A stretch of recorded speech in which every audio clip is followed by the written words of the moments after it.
വർഷം 2019.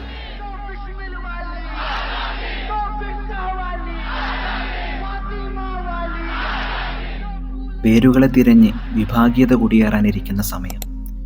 നൂറ്റാണ്ടുകൾ പഴക്കമുള്ള അറബിയിൽ രചിക്കപ്പെട്ട ഒരു ഗ്രന്ഥം അന്ന് ജനമനസ്സിൽ ആത്മവിശ്വാസത്തിൻ്റെ വിത്തുപാകി.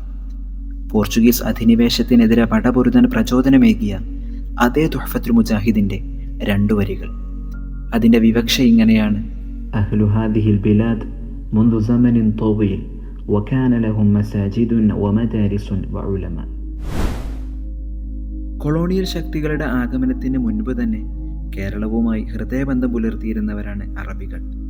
സമുദ്ര വ്യാപാരത്തിലൂടെ വളർന്നു വന്ന ബന്ധവും 7-ാം നൂറ്റാണ്ടിലെ ആഗമനവും ധാരാളം പള്ളികൾ പണി കഴിക്കുകയും അറബി ഭാഷ കേരളത്തിൽ പ്രചാരം നേടുകയും ചെയ്തു.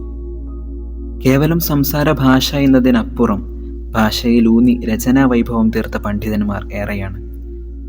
കേരളത്തിന് അവരു സമ്മാനിച്ച മൂല്യമേറിയ രചനകൾ പിൽക്കാലത്ത് സംസ്കാരവും സമത്വവും സാഹോദര്യവും നിറഞ്ഞ ഒരു സമൂഹത്തെയാണ് വാർത്തെടുത്തത്. മഖ്ദൂമുമാരുടെ വരവോടെയാണ് അറബി ഭാഷക്കും സാഹിത്യത്തിനും വലിയ വളർച്ചയുണ്ടാകുന്നത്.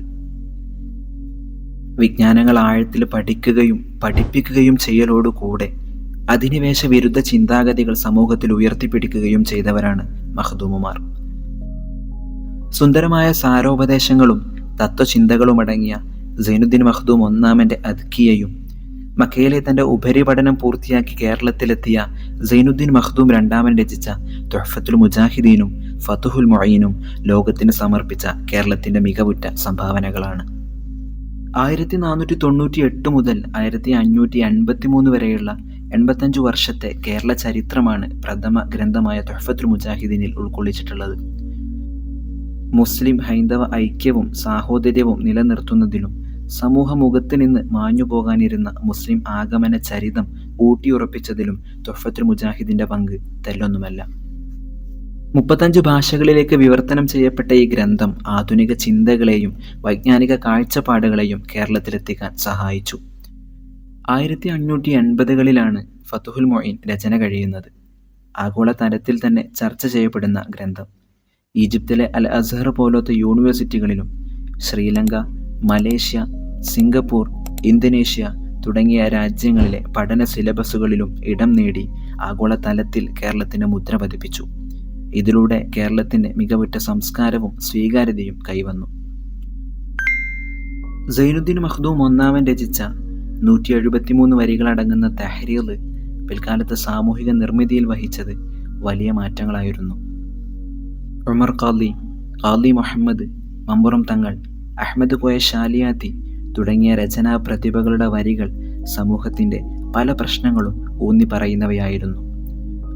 573 വരികളുള്ള ഖാലി മുഹമ്മദിൻ്റെ ഫതുഹുൽ മുബീൻ സാഹോദര്യ സാക്ഷ്യപ്പെടുത്തലിനെ വിളിച്ചോതുന്ന വരികളായിരുന്നു. ഈ രചനകളെല്ലാം പിൽക്കാലത്ത് കേരളീയ സമുദായത്തിന് ഒരു ഏകീകൃത സാംസ്കാരിക സ്വത്വവും പൊതുവായ ധാർമ്മിക അടിത്തറയും നൽകി. സമൂഹത്തിലെ ആഭ്യന്തര പ്രശ്നങ്ങൾ ഇല്ലായ്മ ചെയ്യുന്നതിലും ഈ ഗ്രന്ഥങ്ങൾ പങ്കുവഹിച്ചിട്ടുണ്ട്.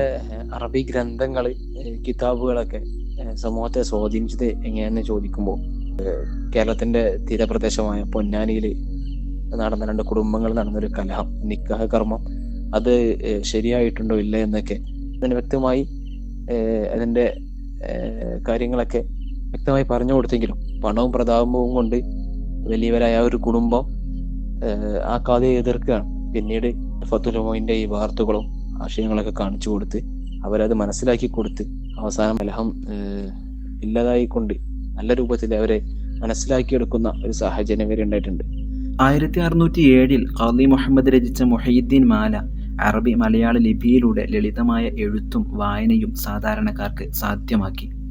ഇതിലൂടെ ഒരു സാക്ഷരതാ വിപ്ലവം തന്നെ കേരളത്തിനും സമൂഹത്തിനും ഇദ്ദേഹം സമ്മാനിച്ചു. കാലങ്ങൾക്കപ്പുറം 1950കളിൽ MA ഉസ്താദിലൂടെ സാധ്യമാക്കിയ മദ്രസ പ്രസ്ഥാനം കേരള അറബിക് രചനകളെ മുൻനിർത്തി വിദ്യാഭ്യാസ വിപ്ലവവും തീർത്തു.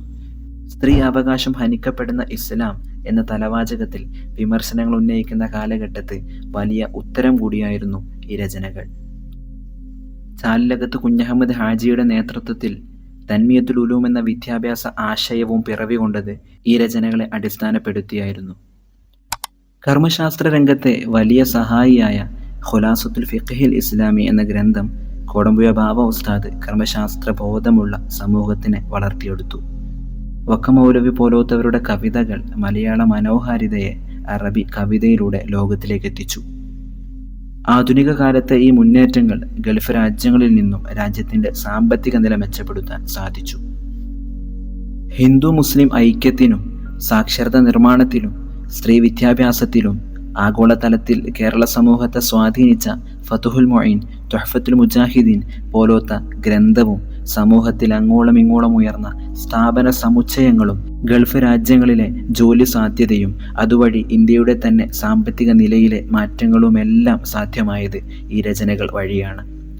കേരളത്തിലെ അറബി രചനകൾ കേവലം മതപരമായ സാഹിത്യമായിരുന്നില്ല, മറിച്ച് അതൊരു ജനതയുടെ ആത്മീയവും രാഷ്ട്രീയവുമായ അതിജീവനത്തിൻ്റെയും സാംസ്കാരിക നിർമ്മിതിയുടെയും ഉപകരണമായിരുന്നു.